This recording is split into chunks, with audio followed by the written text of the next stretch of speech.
and aesthetic treatments? We have been working with aesthetic treatments for the past 4 years. So we have Planet Skin, and with RIBESKIN, I think it's 3 years now, 2 or 3. Yeah. Yeah. For a few years. Yeah, when Astomed brought it in. What RIBESKIN product do you mostly use now? We sell a lot of the SOS cover cream. So our customers, and we love it, like aftercare. And then we do a lot of CO2 carboxy facials and combine it with deep shoot. Okay.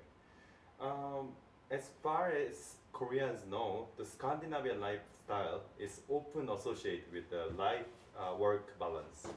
So how do you personally maintain the balance while working in the medical aesthetic field? We just checked that you're working 7 days.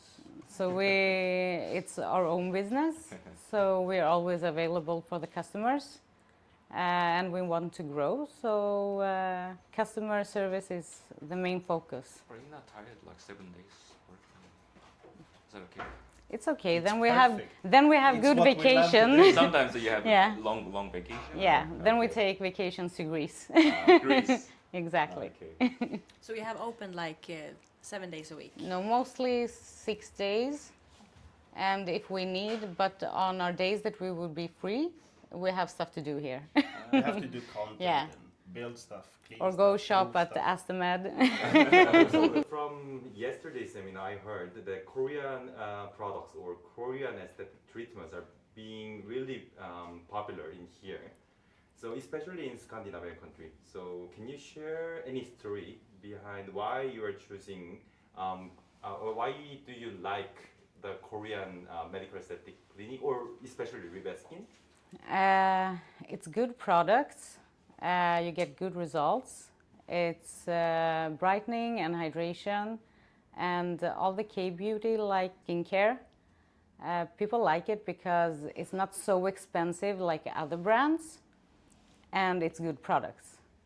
And I think that's very like unique with typical Korean products. It's that the ingredients are unique from other like brands and stuff, like the PDRN is very, or a snail. It's Yeah. like it's typical Korean. So when it's good ingredients, unique ingredients. And it's not just a hype, like we have this ingredient. Yeah. It actually does work. Yeah, exactly. So that's why it's good. But it is a hype. Every Korean thing is a hype here. Yeah. When Yeah. you say like something is from Korea, Yeah. they believe in it. Yeah. Yeah. What kind of, or what ingredient is especially popular in Swedish medical aesthetic? Still it's the snail. Yeah. And now it's more the PDRN. So now people start to knowing about it. But still they ask, does it have snail? The snail extract. Yes. Yeah, exactly. We had to like skip yesterday. I had to skip that story. But did you know that we, our mother company in the 1998, it was like, I think it was 2000, right? 2000. We got the snail extracts from Chile, and then our mother company is the first company who launched the snail extract in Asia, in Korea. Yeah, and then they got like boom. Yeah.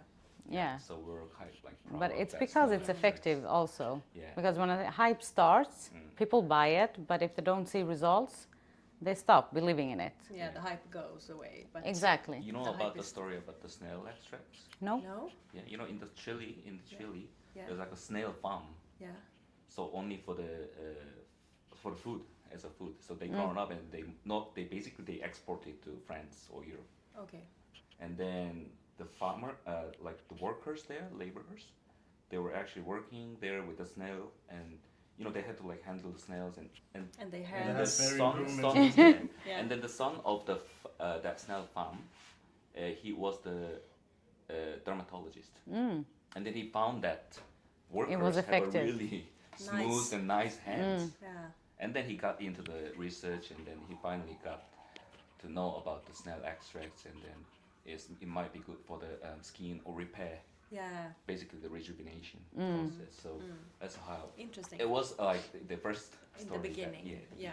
Next question. Okay, I was going to ask about what is the main skin concern in the Sweden or especially your clients? I would say sensitive skin because people try a lot of products and they don't know how to combine it. They make their skin sensitive. So sensitivity is growing a lot because people use like a lot of acids they see on Instagram and they mix the acids or they use them wrong. And they hear about influencers like having a cream or something.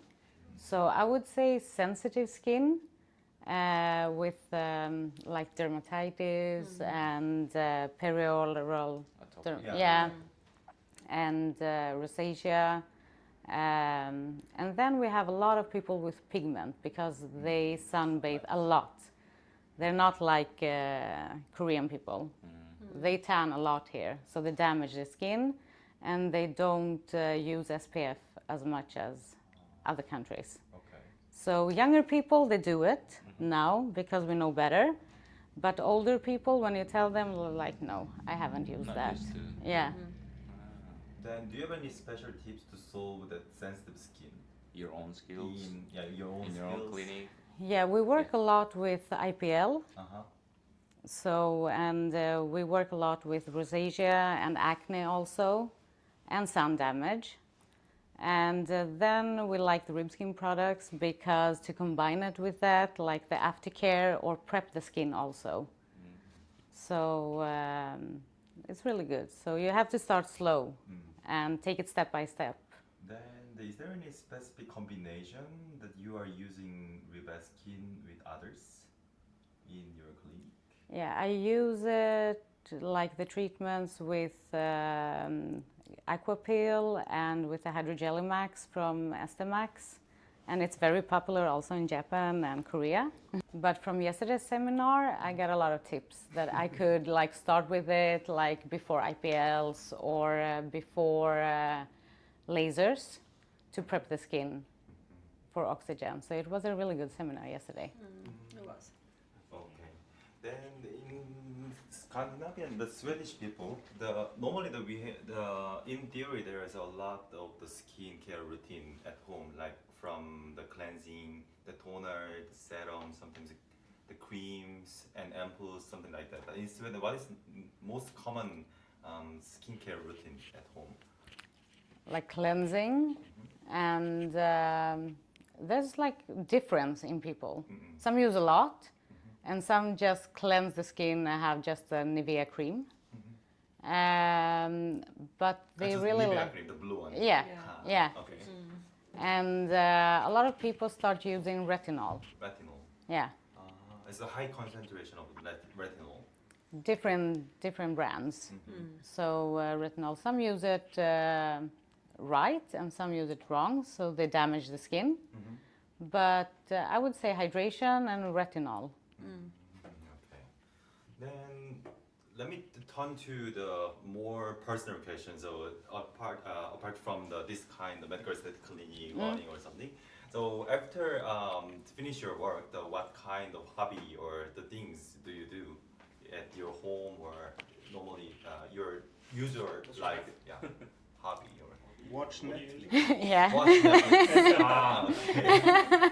We Yeah. are so tired. Usually Yeah. we work like 10 to 12 hours. So Yeah. after that shift, you don't want to do so much. You just want to go home, eat, and watch Netflix. Yeah. In the bed. Yeah. In the living room. Yeah. But you start sleeping there and then you go to the bed. Or do some content. Yeah. I do a lot of content. So when we film, then we'll watch TV and then we also answer like SMS messages, Yeah. mails. So it doesn't stop there. Yeah. And- And we have to go through what has happened in the day because we might work together like 10 hours, but we see each other maybe 15 minutes. exactly. And Kim told us about your story, like when you visited Korea last time, and then like you you actually went there by yourself. Exactly. Just to experience, to see what's going on in Korea. Yeah, and ask questions. What do we need to know? Yeah, we you were know, at can you tell us a Kintex. bit about Yeah, we were at Kintex. It was the Korea Beauty Expo. Okay. So it was 3 days, and it was interesting. And then we were at Dr. Petite Gangnam Dr. Petit. and How had did you treatments. get to know Dr. Petit? They do, because we have the Soprano Ice Platinum, the laser hair removal. In Korea, they do the titanium lifting. titanium. Yeah. Laser. So we wanted to know about that. So I got in contact with Dr. Petite Gangnam, and they told us that they can teach us, and we can do the treatment. So we did more treatments, and they taught us how to do it. But when we tried it here in Sweden, we didn't like it like on the Scandinavian people. It wasn't the same results. Because Korean, they don't have so much hair and have another skin. Lighter skin color and less Exactly. hair. So It's painful, and it's when you have a lot of and hair. it's also a different age in Korea where they do the treatments. Like when we were in Dr. Petit, they had the ages of from 20 to 40. Here, most of our clients are from 35 to 65. Exactly. So And it a lot was of a people have different like, age doing this treatment. how do you say, like have a lot of bad hair here in Sweden. So if you want to do the titanium lifting, it's more like a V shape, so it didn't fit.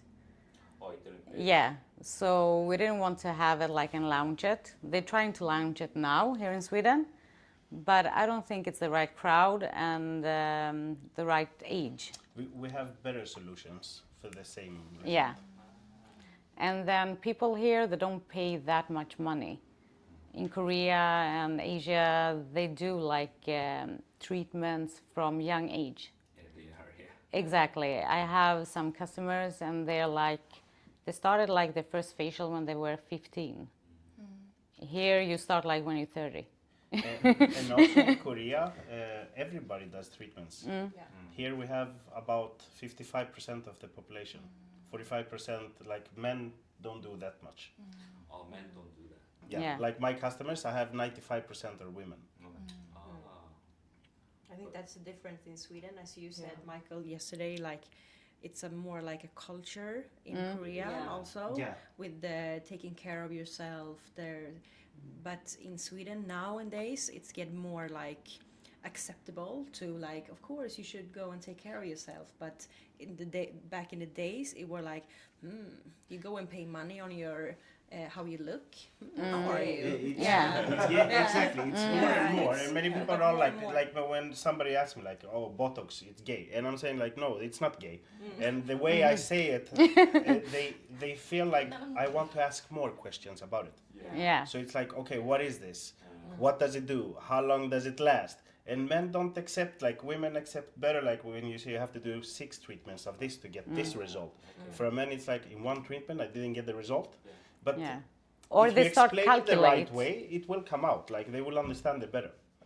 And they start calculate, men. It's like, okay, this treatment costs like this, and I will pay you this amount of money to get rid of just this. Yeah, I can live with that. They don't care. But the best part area that men pay is the face. Face. Yeah. Face. They can take 1 small dot away. They won't think if it bothers them. They want to take it away. It doesn't Like matter what skin it is. tags and stuff. They don't Yeah. want it on their Or for face. their hair. Yeah. For their They hair, can put only like before the hair- summer. We have a long winter here. No, for the hair Hair loss. when they lose hair loss. Oh, if their Yeah. hair loose on the head, Like yeah. every person I know that is a guy, they only ask about hair loss. Like, what treatment is it for hair loss? That's the main concern Yeah. for the And that's population in more Sweden. I For feel men, like. I feel like also that kind of treatment, it's most popular. And But they don't want to it's pay. a very difficult thing to do also because the best way is like to stimulate your blood circulation to get stronger hair roots. But as soon as you stop, like after 1 to 3 months, you're gonna start losing hair again. So you have to do it all the time. That's For why it we to did work. the official clinical study of the hair alopecia curl for the blood circulation. Yeah. Yeah, and we did combine it at a customer with the Power Shape, How much? like to do that machine we have from Astomed. So Tollis did a treatment like 3 times a week. I got this idea from a doctor from USA, and she told me like if you do 3 times a week for 4 weeks in a row, under the neck and all over the neck to boost the blood circulation, they will start losing hair. After 2 weeks, she stopped losing hair. After 4 weeks, she got small hair like around the head. Yeah. Around baby hairs. Yeah, the baby hair. And then we did the full 12 treatments. So we wanted to see how long is this gonna last. If it's gonna last 1 year, it's perfect. The first 3 months it was good. Then she was starting to lose a little bit of hair. Yeah. And then after 6 months, it was like she didn't do the treatment. So you have to continue doing it, like maybe 2 times a month or something. So for us, it's important that we test everything first and have models, because we want to be honest with our clients. We have to what believe they it before we do it. and what the expectation should be. Exactly. Like if you do this, it's like a 30% improvement or a 50% improvement. So we always are honest, and if someone wants to do a treatment that we don't feel it suits them, we don't book them. We don't do the treatments. For the hair or something. Yeah, Any if we treatment. don't think If that it's it not works. gonna work on them, like if we Yeah. don't believe that it should work on them, just tell them that this is not the right treatment for you. It's better that you do this instead.